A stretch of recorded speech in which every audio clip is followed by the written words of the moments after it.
চাঁদনীপুর গ্রামটা সবসময় শান্ত। দুপুরে পাখির ডাক মিশে যায় ধানের গন্ধে, আর সন্ধ্যায় কুয়াশার সঙ্গে ভেসে আসে বংশী বাজনার সুর। নদীর ধারে বাঁশঝাড়ের নিচে গ্রামের মানুষজন আড্ডা দেয়। কেউ বলে পুরনো দিনের গল্প, কেউ আবার বানিয়ে শোনায় অচেনা কাহিনী, শিশুদের মুখে হাসি ফুটিয়ে। সেই শান্ত গ্রামের এক কোণে হঠাৎ একদিন দেখা গেল এক অচেনা নারীকে। সাদা শাড়ি, মাথায় কালো চুল, চোখ দুটো গভীর অথচ শান্ত। কেউ জানে না সে কোথা থেকে এসেছে, কি নাম তার। শুধু জানা যায় প্রতিদিন সন্ধ্যার ঠিক আগে সে নদীর ধারে বসে থাকে, পানির দিকে তাকিয়ে অনেকক্ষণ। গ্রামের বাচ্চারা ওকে ডাকে রহস্যময় মানবী। এক বিকেলে হরিদাস কাকা বললেন, দেখেছিস রাধা, ওই মেয়েটা নদীর দিকে তাকিয়ে থাকে, যেন কাউকে খুঁজছে। রাধা মুচকি হেসে বলল, হয়তো কারোর জন্য অপেক্ষা করছে। কাকা ধীরে বললেন, নাকি কাউকে হারিয়ে ফেলেছে। দিন কেটে যেতে লাগল। গ্রামের মানুষজন তার সঙ্গে কথা বলার চেষ্টা করল, কিন্তু সে শুধু মৃদু হাসি দিত। একদিন বৃষ্টি শেষে যখন আকাশে রংধনু উঠেছিল, সে আসতে বলল, আমি শুধু একটি কণ্ঠস্বর খুঁজছি। কণ্ঠস্বর? সবাই অবাক হয়ে তাকিয়ে রইল, কিন্তু সে আর কিছু বলল না। সেই রাতেই নৌকার মাঝি মিঠুন দেখল সেই নারী দাঁড়িয়ে আছে নদীর মাঝখানে, অথচ তার পা জলের উপরে। ভোরে কেউ আর তাকে খুঁজে পেল না, শুধু তীরে পড়েছিল একটা ভাঙা লকেট, ভেতরে একটা ছোট্ট শিশুর ছবি। গ্রাম জুড়ে ফিসফাস শুরু হলো। কেউ বলল সে প্রেতাত্মা, কেউ বলল অভিশপ্ত মা। কিন্তু পরদিন বিকেলে আবার দেখা গেল তাকে আগের মতোই শান্ত মুখে। সে নদীর দিকে তাকিয়ে আসতে বলল, যদি কেউ আমার কণ্ঠ শুনতে পায় জানিও, আমি এখনও এখানে আছি। গল্পটা এখানেই শেষ হতে পারত, যদি না পৃথিবী থেকে বহু দূরে এক অজানা নক্ষত্রলোকে আরেকটি গল্প শুরু হতো।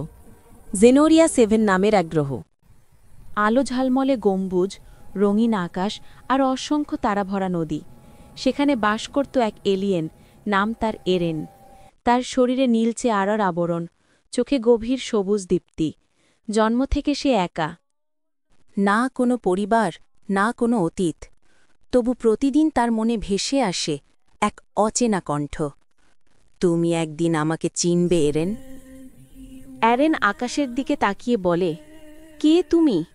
কিন্তু কোনো উত্তর আসে না, শুধু বাতাসে মিলিয়ে যায় সেই কণ্ঠ। এক রাতে নক্ষত্রের ঝড় বয়ে গেল। এরেনের জাহাজের স্ক্যানার ধরল এক অচেনা সংকেত, একটা কণ্ঠ, খুবই পুরনো, দূর কোনো গ্রহ থেকে ভেসে আসছে।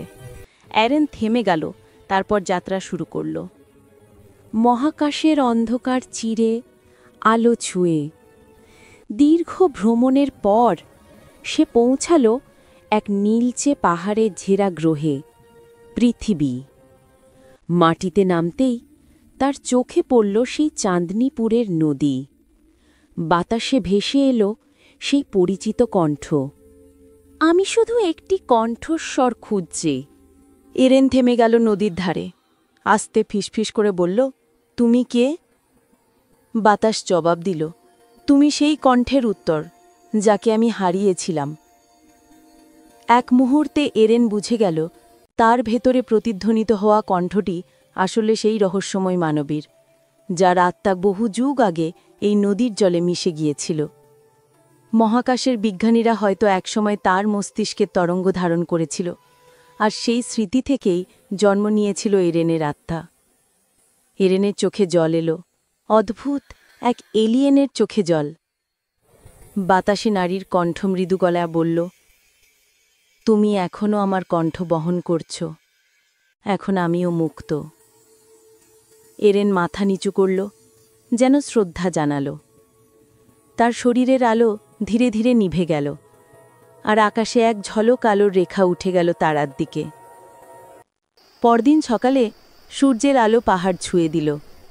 নিচের গ্রাম থেকে কেউ বলে উঠল, দেখেছিস আজ নদীর পানি কেমন শান্ত? হয়তো সেই মানবী সেই কণ্ঠ আর সেই এলিয়েন সবাই এক সূক্ষ্ম বন্ধনে জড়িয়ে রইল, সময় আর মহাবিশ্বের সীমা পেরিয়ে।